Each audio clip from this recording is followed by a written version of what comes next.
2 دن گزر گئے. کتنے دن؟ 2 دن. اب جب تیسرا دن آیا تو وہ دونوں ابدال والے بھائی ہمارا قاعدہ یہ ہے کہ ہم الگ الگ دعائیں کرتے ہیں. ہم نے دعا کر لی، تسلیم کر لی، اب آپ کی باری ہے. بولا یار میں تو نوکر ہوں، مجھے تو ابھی تک اتنا ملا ہی نہیں. کہا نہیں دیکھو بھائی، اگر دعا اگر جینا چاہتے ہو تو دعا کرو، ورنہ قبر کر کے تمہیں طریقے دفن کر دیں گے. اب مرتا کیا نہ کرتا، ہاتھ اٹھا دیا. اب جب ہاتھ اٹھائے اللہ آسمان سے ابھی تک 3 پیالے اتر رہے ہیں، لیکن غوث اعظم کے نوکر نے جب دعا کی تو آسمان سے 6 پیالے اور 6 روٹیاں اتری. ایک نعرہ لگا، نعرہ تکبیر، رسالت، غوث الورا زندہ باد، حمایل سنت زندہ باد، تکبیر، رسالت، یا رسول اللہ. کہا کہ اب آسمان سے کتنی اتری؟ 6 پیالے اور 6 روٹیاں. انہوں نے بھی کھایا، انہوں نے بھی کھایا. لیکن وہ ایک بات بولے، ایک بات کو بتا کہ ہم نے جب دعا کی تو ابدال ہیں، ہماری وجہ سے بارش ہوتی ہے، لوگوں کو رزق ملتا ہے، لیکن ہمارے لیے ہم نے جب دعا کی تو آسمان سے 3 پیالے اترے، لیکن جب انہیں دعا کی تو آسمان سے 6 پیالے کیوں اترے؟ تو اس نے کہا ایک بات بتاؤ، جب تم نے دعا کی تھی تو کیا وسیلہ پیش کیا؟ تو وہ دونوں ابدال بولے جب ہم دعا کرتے تھے تو ہم غوث کے وسیلے سے نہیں مانگتے، ہم نبی کے وسیلے سے نہیں مانگتے، بلکہ غوث پاک کی بارگاہ میں جو جھاڑو کش ہے، جو غوث پاک کا نوکر ہے، جو ان کے دروازے پر بیٹھتا ہے، ہم اس کی دعا کے اپنا وسیلہ بناتے ہیں. اس وسیلے سے اللہ پاک نے آسمان سے رزق مانگتا ہے تو وہ غوث پاک کا غلام کہتا ہے ارے جانتے ہو جس کے وسیلے سے تم اپنی دعا کرتے تو غوث کا نوکر کوئی اور نہیں ہے، بلکہ وہ غوث کا نوکر میں ہی ہوں جو تمہارے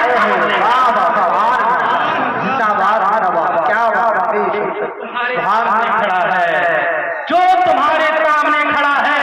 اب آ گیا غوث اعظم کی بارگاہ میں آ گیا اور دستک دیتا اور قدم کو چوم کے بولتا ارے حضور آپ نے اتنا بڑا مقام دے دیا کہ کوئی ولی کوئی ابدال میرے قدم تک نہیں پہنچ سکتا، تو غوث پاک آپ تک کیسے پہنچ سکتا ہے؟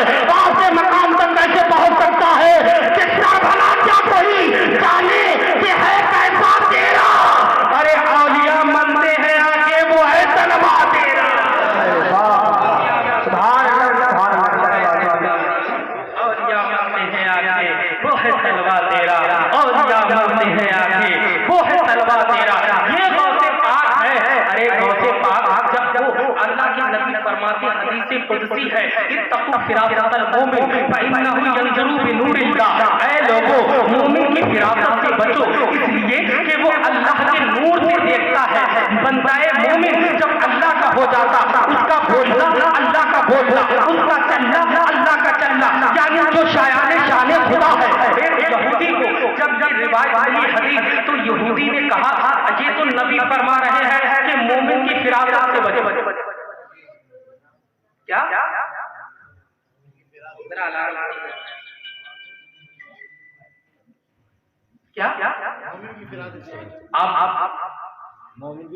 مجھے لگ رہا کہ آپ حضرت گپتا سے بچے. ایک غصے میں تان کر دوں گا زندگی دیوبند کی حرام کر. یہ میں کیونکہ یہ ٹائم ایسا ہے اگر اس ٹائم دیکھیے حضرت بلاغت کا قاعدہ ہے میں کرام جانتے ہیں کہ جب محفل میں کوئی تقریر کرے تو بیچ بیچ ایسے بھی باتیں کرو کہ تاکہ انہیں مسکراہٹ آئے، سستی دور ہو، دل بہلا. تو میں آپ کا دل بہلا رہا ہوں، لوری سنا دوں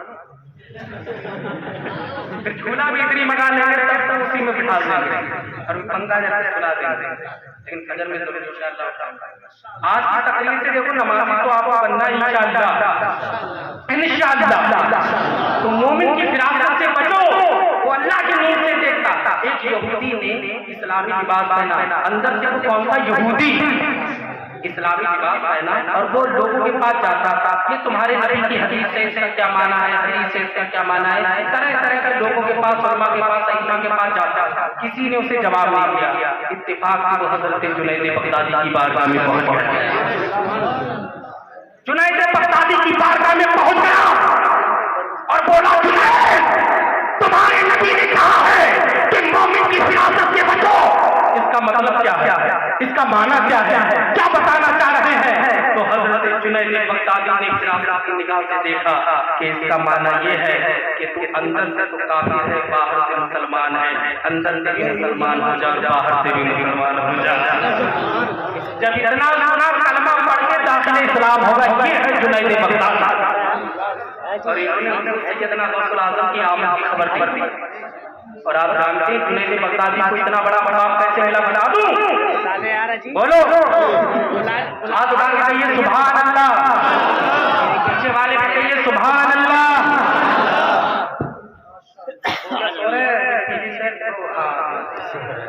دیکھیے سب پہ نظر ہے ہماری، کیونکہ ماشاء اللہ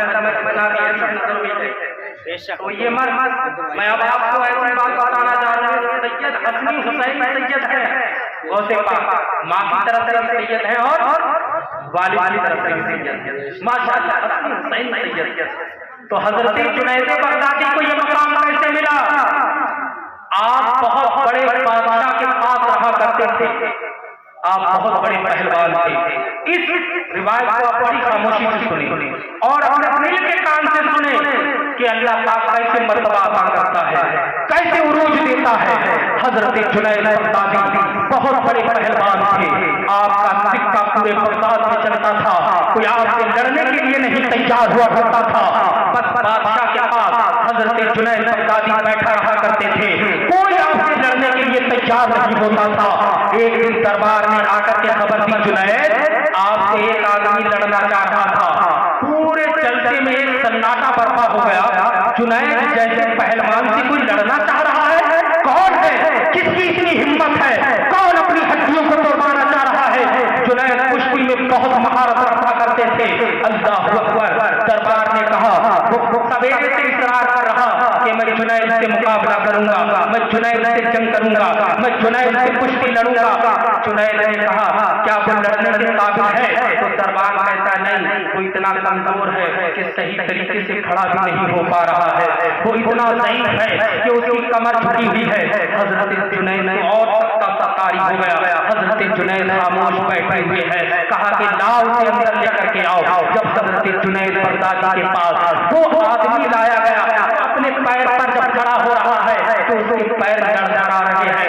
مدعا والوں کی بات بڑی غور سے آپ نے سننا۔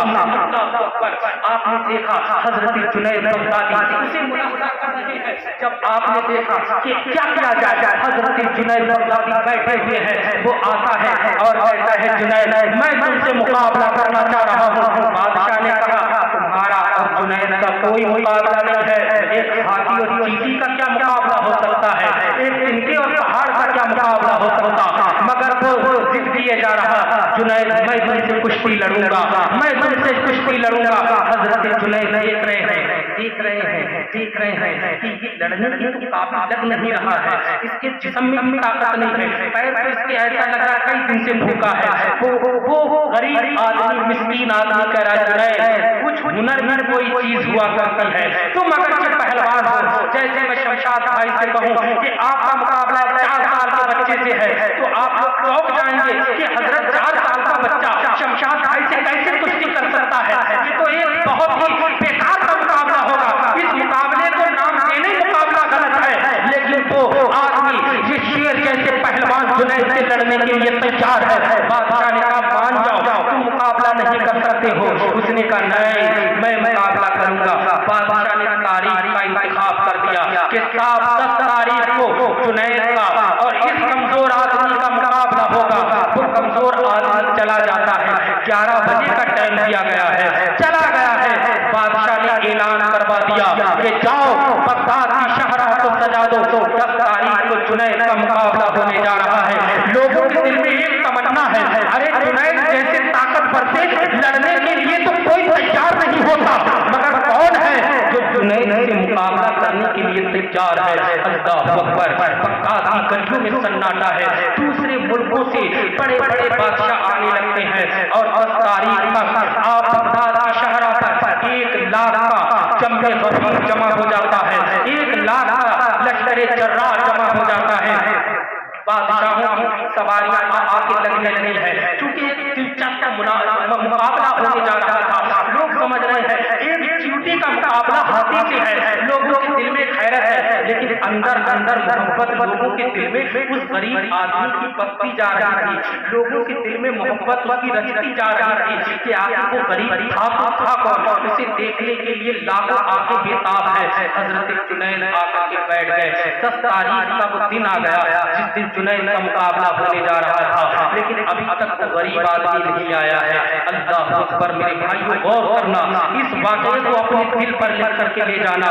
پورے لوگ پریشان ہیں، کچھ لوگ یہ کہہ رہے ہیں بادشاہ کی بہت بڑی غلطی رہی ہے، بادشاہ کو اتنا بڑا اعلان نہیں کرنا چاہیے تھا، وہ ہمیں ٹھگ کر کے چلا گیا، ہمیں بے وقوف بنا کر کے چلا گیا، وہ غریب آدمی کمزور آدمی جنید سے مقابلہ کرنے کے لیے نہیں آئے گا، اس نے سلطنت کا بہت بڑا نقصان کیا، اور کوئی پتہ بھی دے کر کے نہیں گیا کہ پتے پر جا کر کے اسے قید میں ڈال دیا جائے۔ بادشاہ بیٹھ گیا، جنید اپنے پورے اس انتظام اور پوری تیاری کے ساتھ کرسی پر بیٹھ گئے، دوسرے بادشاہ جو دوسرے ملکوں سے آئے ہیں وہ بھی آ کر کے بیٹھ گئے۔ اب 11 بجے کا ٹائم دیا ہے، 10 بج گئے ہیں، ابھی تک غریب آدمی کا پتہ نہیں ہے، غریب آدمی کو دیکھنے کے لیے لوگ بے قرار ہیں، کچھ لوگوں سمجھ رہے ہیں کہ ٹائم خراب کیا جا رہا ہے، مگر کچھ لوگ دل میں غریب آدمی کا انتظار کر رہے ہیں۔ اور جنید بغدادی جو کہ بہت بڑے پہلوان تھے، ان کے دل میں ایک خوف آتا جا رہا تھا، یا اللہ کوئی تو طاقت ہے جو اس کے پیچھے سے اسے بلوا رہی تھی، کوئی تو جرأت ہے جو مجھ سے مقابلہ کرنے کے لیے تیار ہو گیا ہے۔ ابھی 10 بج گئے ہیں، 1 گھنٹہ باقی ہے، لوگ انتظار کر رہے ہیں، جب 10 منٹ باقی بچے ہیں، یا 10:50 تقریباً سمجھانے کے لیے کہہ رہا ہوں، جب 10 منٹ بچ گئے ہیں تو بادشاہ سے لوگوں نے کہا حضور آپ اعلان کروا دیجیے، وہ کوئی بیروتیا تھا ہمیں بے وقوف بنا کر کے چلا گیا ہے، وہ مقابلے کے لیے نہیں آئے گا۔ ارے جنید جیسے پہلوان شیر جیسے دل والے تھے، وہ کیسے مقابلہ کر پائے گا؟ عقل اس بات کا تقاضا کر ہی نہیں رہی ہے۔ اتنا کہنا تھا، اس نے اپنے وزیر کو حکم دیا کہ حضرت وزیر کو حکم دیا کہ اٹھ کر کے بیان کر دو۔ وزیر کھڑا ہوتا ہے اور وہ رکبہ کو لے کر کے دستخط جس میں کیے تھے بادشاہ نے اسے لے کر کے کھڑا ہوتا ہے اور کہتا ہے ہم تمام دوسرے شہروں سے بادشاہ آئے ہیں، دوسرے ملکوں سے بادشاہ آئے ہیں، 1,00,000 کا جمع غفیر جو بغداد میں دکھ رہا ہے، ان تمام لوگوں سے ہم معذرت چاہتے ہیں، معافی چاہتے ہیں، اس لیے کہ ہم سے بہت بڑی غلطی ہو گئی جو مقابلہ جنید کا ایک اتنے کمزور آدمی سے کر دیا۔ اتنا کہنا ہی تھا، کیا دیکھتے ہیں کہ بغداد کی شاہراہ پر خود دھول دکھائی پڑ رہی ہے، ایسا لگ رہا ہے کوئی سوار آ رہا ہے، 1,00,000 کی نگاہیں اس کی طرف مرکز بن گئی ہے، اسے تکنے لگی ہے۔ لوگوں نے دیکھا کوئی آ رہا ہے، کوئی سواری سے آ رہا ہے، لوگ دیکھتے رہے، اچانک وہ آدمی جب قریب آیا تو دربار نے پہچان لیا، دربار بولا یہ وہی آدمی ہے جو ابھی 10 دن پہلے مقابلے کے لیے تیار ہوا تھا۔ تمام لوگوں میں سناٹا برپا ہو گیا، یہ آدمی کوئی اتنا کمزور تھا، جب زمین پہ قدم رکھ رہا تھا تو دوسرا قدم رکھنے میں اسے بڑی بڑی بتا رہی تھی، گدھے پر سوار ہو کر کے آیا اور میدان میں آ کر کے ہاتھ تک کھڑا ہو گیا، زمین کا کلیجہ شک ہونے لگا تھا۔ اللہ اکبر، یہ کیسا منظر زمین دیکھ رہی ہے، وہ آ کر کے کھڑا ہو جاتا ہے، پسینے میں سرابور ہے، جسم پہ پسینہ ہی پسینہ ہے، آنکھوں میں دھول ہے، بالوں میں دھول ہے، دیکھنے میں بہت مصیبت زدہ لگ رہا ہے۔ اللہ اکبر، بادشاہ نے کہا ہے جاؤ جنید تمہاری کشتی کا وقت آ گیا۔ اب شیر جیسا ڈیل لے کر کے جب کرسی سے اٹھتے ہیں حضرت جنید بغدادی اور اکھاڑے میں آ کر کے کھڑے ہوتے ہیں تو لوگ دیکھ رہے ہیں اتنے بڑے پہلوان کے سامنے ایک بچے کے برابر یہ لگ رہا ہے، یہ کیسے مقابلہ کرے گا؟ اللہ اکبر۔ اب آپ حضرت جنید بغدادی رضی اللہ تعالیٰ کھڑے ہیں، وہ غریب ہی کھڑا ہے، ہاتھ تک کانپتا۔ حضرت جنید نے جب اس پہ پہلا بار کیا اس کے کاندھے پر جب اپنا ہاتھ مارا تو حضرت جنید سے کہتا ہے جنید کان میری طرف کر، اللہ کا کان میری طرف کر۔ حضرت جنید کے دل پر ایک عجیب سی رقت، ایک خوف، ایک لرزہ طاری ہوا اور حضرت جنید نے آہستہ سے کان اس کے منہ کے قریب کر دیا تو وہ کہتا ہے تم جانتے ہو جنید میں کوئی پہلوان نہیں ہوں، میں کوئی طاقتور نہیں ہوں، کوئی میں کشتی لڑنے والا نہیں ہوں، کوئی میں ہنر کرنے والا نہیں ہوں۔ جنید جس نبی کا کلمہ پڑھتے ہو میں سادات سے ایک سید ہوں، ایک سید، اور جنید میرا قافلہ کئی دن سے بھوکا اور پیاسا پڑا ہے، پاس کی بستی میں سیدانوں کے جسم سے کپڑے بھی پھٹ گئے، وہ جھاڑیوں کے پاس بھی بیٹھے ہیں، ہر دن کہتے آتا ہوں تمہارے لیے کھانے اور پانی کا انتظام کروں گا، مگر جنید سادات کا ایک اتنا بڑا مرتبہ ہے کہ کسی کے سامنے ہاتھ پھیلانے سے مجھے غیرت آتی ہے۔ جنید میں نے سنا ہے کہ تو بہت بڑا پہلوان ہے اور تو سیدوں سے بڑی محبت کرتا ہے، تیرے دل میں بڑا احترام ہے، جنید آج خدا کے لیے تو ہار جا۔ جنید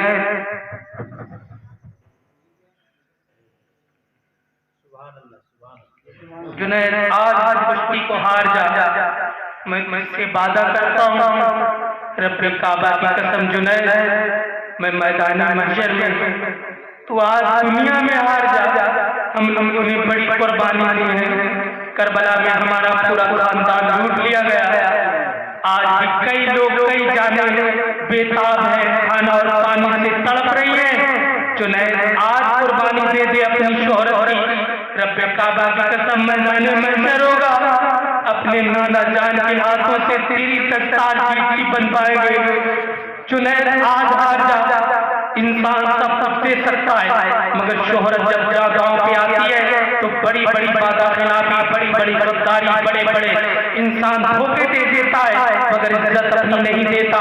حضرت جنید نے جب اتنا سنا تو آپ کے دل میں سادات کی بڑی محبت تھی، بڑی الفت تھی، حسین اعظم سے بڑی محبت کرتے، فاطمہ الزہرا سے بڑی محبت کرتے، آپ نے فوراً کہا کہ سید صاحب ایسی بات ہے آپ مجھے لگ رہے تھے آپ کے پیچھے کوئی طاقت ہے، کوئی جرت ہے تو آپ سے بلوا رہی ہے۔ حضرت جنید تھوڑی دیر اس سے دکھاوے کا مقابلہ کرتے ہیں، کبھی ادھر داؤں کرتے کبھی ادھر داؤں کرتے ہیں، چشمے فلک حیرت زدہ ہے، 1,00,000 کا مجمع دیکھ رہا ہے، لوگوں نے کیا دیکھا کہ حضرت جنید لڑتے لڑتے لوگوں کی آنکھیں پھٹی رہ گئی کہ جنید زمین پہ چت گر گئے اور سید زادہ آپ کے سینے پر سوار ہے۔ اللہ اکبر، آل رسول کے لیے اپنی شہرت جنید نے قربان کر دیا ہے۔ اب جس جنید کی بڑی عزت تھی آج اسے گالیاں دی جا رہی ہے، جنید اتنے کمزور سے ہار گیا، بادشاہ نے کہا میرے دربار سے اسے نکال دو، اس کی کوئی ضرورت نہیں ہے، جو ہار جاتا ہے بادشاہ کے دربار میں اس کی کوئی ضرورت نہیں رہتی، اسے نکال دو۔ لوگ مٹی ڈال رہے، لوگ تانے دے رہے ہیں، حضرت جنید میدان میں پڑے ہیں، لوگوں نے سید زادے کو کاندھے پر اٹھا لیا اور کاندھے پہ اٹھا کر کے آپ کو اتنا انعام و اکرام دیا ہے، آپ لے کر کے چلے جاتے ہیں، لیکن جنید میدان میں پڑے ہیں، جنید میدان میں آج کوئی پوچھنے والا نہیں ہے، آج کوئی اٹھانے والا نہیں ہے، آج کوئی آپ کو کاندھا دینے والا نہیں ہے۔ عصر کا وقت ہوتا ہے، حضرت جنید خود اٹھتے ہیں، مٹی کو صاف کرتے ہیں آنکھوں سے اور اٹھ کر کے اپنے گھر پر جاتے ہیں، نماز پڑھتے ہیں، نماز ادا کرنے کے بعد حضرت جنید اپنے بستر پر جا کر کے آرام کرتے ہیں اور نماز عشاء کے بعد جب آپ جاتے ہیں بستر پر کربٹ بدل رہے ہیں، کبھی ادھر کربٹ کبھی ادھر کربٹ، اور ایک جملہ کان میں ہے جنید میدان محشر میں نانا کے ہاتھ سے تمہارے سر پہ دستار بنواؤں گا، نانا کے ہاتھ سے دستار بنواؤں گا، بڑی بے چینی ہے، بڑی بے تابی ہے، یا اللہ کب یہ زندگی بے وفائی کرے گی، ایک منٹ بڑا مشکل سے کٹ رہا، ایک سیکنڈ بڑا مشکل سے کٹ رہا، یہ گھنٹے کب تبدیل ہوں گے، یہ ہفتے کب گزریں گے، یہ مہینے کب گزریں گے، کتنی سالیں گزریں گی، حشر کا میدان کب ہوگا، رسول اللہ کا میرے دستار باندھیں گے۔ سید زادے نے کہا تھا میدان محشر میں بدواؤں گا، کب آئے گا میدان محشر، کب اولین و آخرین کا حساب ہوگا، یا اللہ کب میدان محشر آئے گا، کب آئے گا، روتے جا رہے ہیں، مصطفیٰ کو یاد کرتے جا رہے ہیں، سید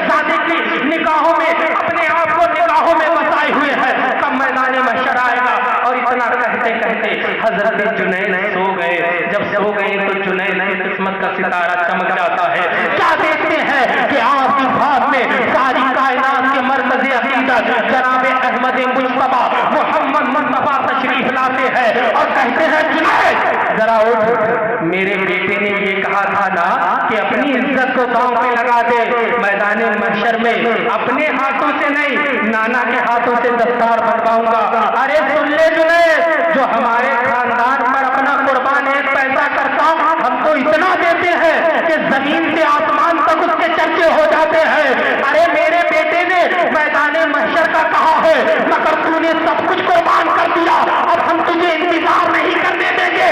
حضرت جنید بغدادی کے سرکار دو عالم نے آپ نے دستار لی ہے اور جنید کے سر پر جیت کی دستار باندھی ہے. جب جنید کی آنکھیں کھلتی ہے کیا دیکھتے ہیں کہ آپ کے چہرے مبارک پر رسول اللہ کی بندھی ہوئی دستار کی. نعرے تکبیر, نعرے رسالت, مسلک اعلیٰ حضرت علماء اہل سنت فیضان غرب البرا, نعرے تکبیر, نعرے رسالت. سبحان اللہ. یہ سب سے اب کیا ہوتا, قربان کر دیا اپنی عزت کو, قربان کر دیا اپنی شہرت کو, داؤں پہ لگا دی عزت. مگر جو رسول اللہ کے خاندان سے اپنا قربان کرتا اب اس کے ثمرات سے کیا ملتے ہیں, کیا ملتے ہیں ثمرات. توجہ, کیا ملتے ہیں. اب مسیح سحر میں صبح ہر جگہ جا جا کے کانوں کان خبر کرتی کہ رات رسول اللہ صاحب میں جنید کے آئے. اللہ کرے ہماری قسمت ایسی ہو جائے کہ اس کے وسیلے آج ہمارے خواب میں سرکار آ جائے. یا رسول اللہ بڑے فنکار ہم جانتے ہیں نگاہیں صلاح نہیں ہے مگر آپ کرم کرتے ہیں تو آپ کو, ارے آپ تو صحرا میں گئے تو آپ نے چمن بنا دیا. جو لوگ اپنی بیٹیوں کو زندہ ترغور کرتے تھے آپ ان میں گئے تو وہ آپ کے نام پہ اپنی جانیں قربان کرتے رہے. ہماری خواب میں سرکار آ جائے. کانوں کان خبر ہو گئی کہ رات جنید کے خواب میں سرکار ہے, سرکار ہے, سرکار ہے. جنید نے فجر کی نماز پڑھی اور اپنی نماز پڑھ کے گھر میں ہی تھے. کیا دیکھتے ہیں دروازے پر کس بادشاہ نے نکالا, سب سے پہلے آ کر کے دست بستہ کھڑا ہو گیا. پیچھے رعایا, پیچھے پہلوان جنہوں نے نکال دیا گالیاں دی ہے, مگر آج رسول اللہ نے وہ عزت کا تاج پہنایا ہے کہ تمام دروازے پہ کھڑے ہیں. ارے جنید نکلو, اپنا جلوہ دکھاؤ, نکلو اپنا رخ زیبا دکھاؤ, نکلو اپنا دیدار کرو. کب دیدار کراؤ گے؟ جب حضرت جنید نے کاشان اقدس سے باہر نکلے تو بادشاہ نے کہا اب بادشاہت میرے کرنے کی لائق نہیں رہی. جنید یہ بادشاہت تمہاری ہے, میں تمہارا غلام. سب طرف سے مبارک بادشاہ, مبارک ہو, مبارک ہو. اتنے میں ہلکے سے کان میں آواز آتی ہے جنید رسول اللہ کا زندگی جیت کی دستار کی مبارک ہو. جب آپ نے مڑ کر کے دیکھا حسنین بھائی تو وہیں سے یہ صاحب مسکرا رہے ہیں. تو یہ وہ خاندان ہے کہ قطرہ مانگو تو دریا دے دے. ایک عورت ہے غوث پاک کی بارگاہ میں بولی حضور امام قریشی ان کی اہل ہے. غوث پاک کی بارگاہ میں حضرت بولی حضور اولاد نہیں ہوا کر کے اللہ پاک اولاد. آپ نے لوح محفوظ پر دیکھا تو باقی اولاد نہیں, آپ نے فرمایا جا تیرا لڑکا ہوگا. جو بھی اولاد ہے وہ آپ حجہ کر لیں. ہاں انشاءاللہ اللہ پاک میں غوث اعظم کے توسط سے انشاءاللہ اولاد عطا فرمائے گا. تجھے اللہ پاک لڑکا دے گا. چلیے اللہ پاک نے حمل بنایا. 9 مہینے کے بعد لڑکا نہیں لڑکی پیدا ہوئی. اب غوث پاک کی بارگاہ میں آنے بولے حضور آپ نے تو کہا تھا لڑکا ہے, یہ تو لڑکی ہے. غوث پاک نے اپنے ہاتھ میں دیا, فرمایا نہیں یہ تو لڑکا ہے. ارے بولو یار, یہ تو لڑکا ہے. جب عورت نے دیکھا قربان ہو گئی. ارے حضور یہ تو لڑکی تھی مگر نگاہ غوث نے اسے ترنت لڑکا بنا دیا. یہ غوث پاک ہے اور کتنا بڑا مقام دیا سلسلہ طور پر انہی سے شروع ہے. وہ سلسلے کے امام تو یہ غوث پاک ہے یار. غوث پاک کی میں اگر فضیلت بیان کروں تو صبح ہو جائے گا غوث پاک کی فضیلت بیان. امام ایک بادشاہ تھا غالب نام کا, اس نے غوث پاک کی دعوت دی. آپ حضرت کی دعوت کرتے ہوئے حضرت کی عزت کرتے ہیں ماشاءاللہ, چلی رہی ہے اور چلتی رہے گی انشاءاللہ. ہاں غوث اعظم کا صدقہ ہے. ارے غوث اعظم فرماتے ہیں جب تک میں نہ چاہوں, جب تک میں نہ چاہوں کسی کے بس کی نہیں ہے کہ اللہ کے رزق سے ایک دانہ بھی کھانا ہے. یہ غوث پاک کی لذت. تو اس نے غوث پاک کی دعوت کی, بہت اچھے پکوان رکھے, بہت بڑی نعمتیں رکھی, لیکن غوث پاک کا ایک قاعدہ تھا کہ آپ کھانا بہت کم کھایا کرتے تھے اور اکثر اپنے پاس سے لے کر کے جاتے. جیسے ایک شخص نے دعوت دی ایک اپنے مرشد کی جو اس وقت میں بہت ہی شہرت کے حالت میں مرشد, تو وہ ایک بڑے مالدار آدمی نے حضرت کی دعوت کی اپنے مرشد کی. سن رہے ہیں جی جی, تو زور سے بولیں جی ماشاءاللہ. تو اس نے دعوت کی اپنے مرشد کی, بڑے اچھے اچھے پکوان, بڑے اچھے اچھے پکوان نے رکھے. مرشد کی دعوت کی مرشد نے 2 شرطیں رکھی کہ دیکھو بھائی آپ تو جائیں گے کھانے, لیکن 2 شرطیں. پہلی شرط یہ ہے یا بھائی کہ مرضی پہ بیٹھیں گے, جہاں مرضی ہوگی وہاں بیٹھیں گے. اور دوسری شرط جو ہے صابری نوری صاحب وہ یہ ہے کہ جو چاہیں گے وہ کھائیں گے.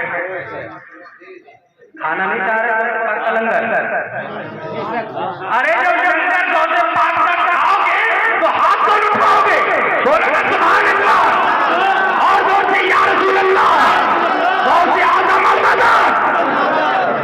تو کہا کہ جہاں مرضی ہوگی وہاں بیٹھیں گے, جو مرضی ہوگی وہ کھائیں گے. آپ کی مرضی, آپ کا کھانا جو چاہیں آپ قدم لے آئے.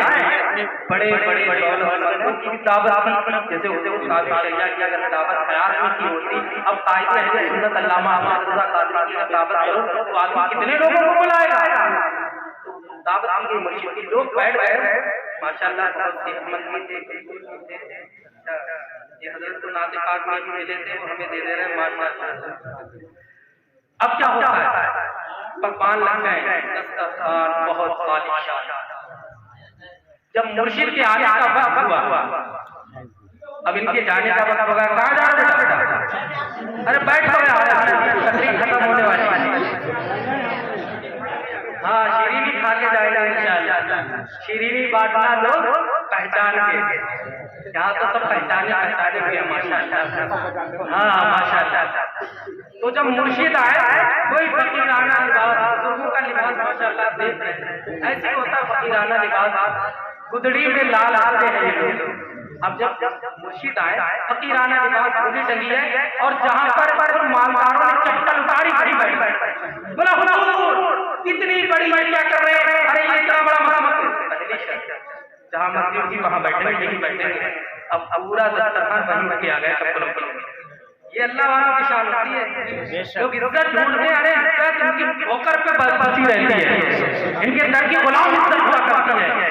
یہ مقام کو اللہ پاک کا وہ ہوگا جو اللہ کا ہو جاتا ہے کبھی بے عزت نہیں ہوتا. غوث پاک فرماتے ہیں میرا مرید ہے کبھی بے عزت ہو کے نہیں بنے. لیکن مرید کون ہے, صرف شیرینی والے,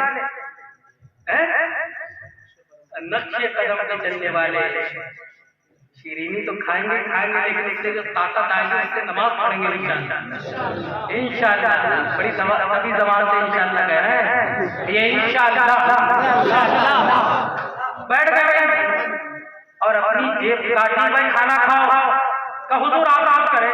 انہوں نے اپنی جیب سے گدڑی سے سوکھی روٹی اور نمک نکال کر کھانے لگے. بولا حضرت یہ دوسری شرط کی صاحب جو مرضی کو کھائیں. اب جو بہت لوگ بیٹھے تھے انتظار لیٹ آئے تھے, لوگوں نے کھلائی ماشاءاللہ, بہت کے بیٹھ خوب کھایا ماشاءاللہ. اور کھانے کے بعد کا حضور آپ کے لیے سجایا تھا, آپ نے نہیں کھایا, بسرت لگایا, نہیں بیٹھے کیوں؟ آپ نے کہا تبھی گرم کیا گیا, اللہ اکبر, تبھی گرم کیا گیا. جب تبا بالکل لال ہو گیا, سرخ ہو گیا, جب بالکل لال اور سرخ ہو گیا, اب کیا ہوتا ہے, وہ مرشد کہتے ہیں اب اپنا حساب کتنے کتنا کھایا ہے, کس نے کتنا کھایا ہے. مرشد نے کہا میں پہلے حساب دوں گا, تبا گرم ہے, آپ طرح ہے. مرشد کھڑے ہوتے ہیں اور جیسے کھڑے ہوتے ہیں اس پر کھڑے ہو کے بولتے ہیں میں نے نمک روٹی کھائی. کتنا مسلم, کتنا پنیر, کتنا مرغا, کتنا کڑھائی میں, کتنا چکن, کتنا اسٹو, کتنا قیمہ, کتنا کلیجہ, کتنا بتاؤ. کوئی نہیں چڑھا, کوئی نہیں چڑھا. تم لوگ سوچو اتنی دیر کا اگر میں آپ سے حساب لوں میری تقریر کتنی ہوئی شاید میں نے کیا کیا تو پوری کیسے پورا پروگرام کیسے بتانا ہے, پورا دن کیسے بتانا ہے, پورا ہفتہ کیسے بتائیں گے, مہینہ, سال, پوری زندگی کیسے بتائیں گے. ملے خاتمے اہل شاہ کیسے کیسے, زمین کھا گئی نوجوان کیسے کیسے, یہی تجھ کو دھن ہے رہو سب سے اعلیٰ, وہ زینت نرالی, وہ فیشن نرالا. جیا کرتا ہے کیا یہی مرنے والا, تجھے حسن ظاہر نے دھوکے میں ڈالا. جوانی نے پہلے تجھ کو مجنون بنایا, کبھی ہنس رہے ہیں, کبھی گا رہے ہیں, کبھی پی رہے ہیں. جوانی نے پہلے تجھ کو مجنون بنایا, بڑھاپے نے نہ جانے کیا کیا دکھایا. کبھی بیٹا کہہ رہا ہے بوڑھا کم مرے گا, بیوی کہہ رہی ہے کم مرے گا, جائے مر مر کے اپنے قبر میں ہمارا ساتھ چھوڑے. یہ زندگی ہے تو غوث پاک کی دعوت کی گئی. آخری بات ہے کہ میں رخصت تک اتنی دیر ہوگی تقریر کرتے, میں تو سمجھ رہا تھا بہت محبت کروں گا, لیکن آپ لوگوں کی محبت ہے. مڈیا والے باقی یار موڈ میں آ جائے, مڈیا والے تو کمال کر دیتے ماشاء اللہ. 1:30 بجنے والا ہے, سوچے بج رہا ہے 1:30 مگر آپ پورے ڈبل ہے. اور انشاءاللہ مجھے لگ رہا ہے کہ 2 ہی ہو جائیں گے مکمل, 1 سے بڑے 2 بڑے بڑے کو بجا لیا تو بجائے لیں گے انشاءاللہ. اب دعوت کی غوث پاک کی. اب غوث پاک رضی اللہ تعالیٰ عنہ نے کھانا اتنا کھایا لیکن ایک کٹورا لا کر کے بڑا غوث پاک کی بارگاہ میں رکھ دیا. غوث پاک نے کش فرمایا, کیا تھا؟ غالب کا بیٹا تھا, خالد اس کے پڑ گئی تھی, جو دیکھ بھی نہیں پا رہا تھا, ہاتھ بھی نہیں اٹھا پا رہا تھا. جب غوث اعظم نے اتنا ملاحظہ فرمایا, غوث اعظم سمجھ گئے کہ دعوت کا جو مقصد ہے وہ یہی ہے کہ جو خالد نے بیٹے کو برباد کر دیا ہے, میری نگاہ کرم سے اسے شفا مل جائے, میری نگاہ کرم سے اسے نجات مل جائے. غوث اعظم جب سمجھ گئے کہ غالب نے جو دعوت کی ہے, اتنے علماء کو بلایا, مشائخ کو بلایا ہے, ائمہ کو بلایا ہے, مجھے بلایا ہے. حضرت غوث اعظم نے کہا کٹورے کو الٹو. جب کٹورے کو الٹا گیا کیا دیکھتے ہیں, خالد زدہ بیٹا پڑا ہوا ہے. غوث اعظم نے نگاہ کرم ڈالی ہے, جو بچہ خالد تھا بول نہیں پا رہا تھا. غوث اعظم نے ارشاد فرمایا تم بیجنے, ارے خالد نے تجھے گھیرا مگر غوث کہہ رہا تو بجا. تو وہ بچہ اٹھ کر کے کھڑا ہو گیا اور غوث اعظم کے قصیدے پڑھنے لگے. تو یہ حضور سیدنا غوث اعظم ہے. اللہ پاک حضور غوث اعظم کے فیضان سے ہم لوگوں کو مستفیض فرمائے, ہم لوگوں کو گناہی صغائر و کبائر سے بچنے کی توفیق عطا فرمائے. جو غوث کا ہو گیا پھر اسے کسی کی ضرورت نہیں ہے. ارے ہم محبت جو کرتے ہیں غوث اعظم سے تو پہلے ہم محبت نہیں کرتے ہیں. غوث فرماتے پہلے میں محبت کرتا ہوں, بعد میں وہ محبت کرتا ہے. تو ہمیں اتنی طرح اتنی شدت اتنی اضطراب ہے محبت میں, وہ اس لیے ہے کہ غوث پاک ہم سے محبت کرتے ہیں. مڈیا والوں ارے قسمت میں ناز کرو. لوگ کہتے ہیں یہ محبت نہ کرنا وہ محبت نہ کرنا. میں نے کہا بھیا اپنے بچنا بھی نہیں ہے. ارے جب محبوب نظر ڈالتا تب محبت ہوتی ہے, جب محبوب نے نظر نہیں ڈالی. ابو جہل دیکھ رہا, کھا رہا, پی رہا, اٹھنا بیٹھنا ہمیشہ پاس رہتا مگر مصطفیٰ نے نظر نہیں ڈالی تو ابو جہل کو ایمان نہیں ملا. مگر جب نظر ڈال دی بلال پر تو حوث سے آ گئے, جب نظر ڈال دی سلمان پر